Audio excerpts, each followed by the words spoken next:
වචනකින්වත් හිත නිවන්න හීනෙටවත් ඔබ එන්න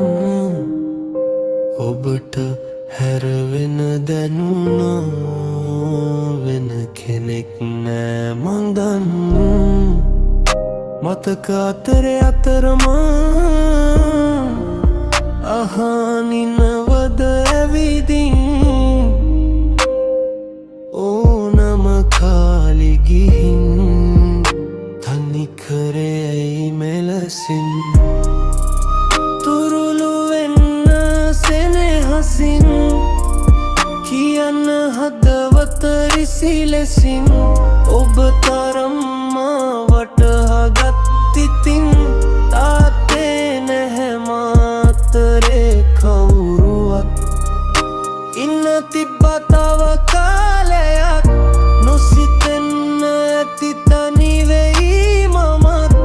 ඔබේ ජීවිතේ රැකිලා තව කලක් එදා මට යන්න තිබුණා නම් සැනසුමක්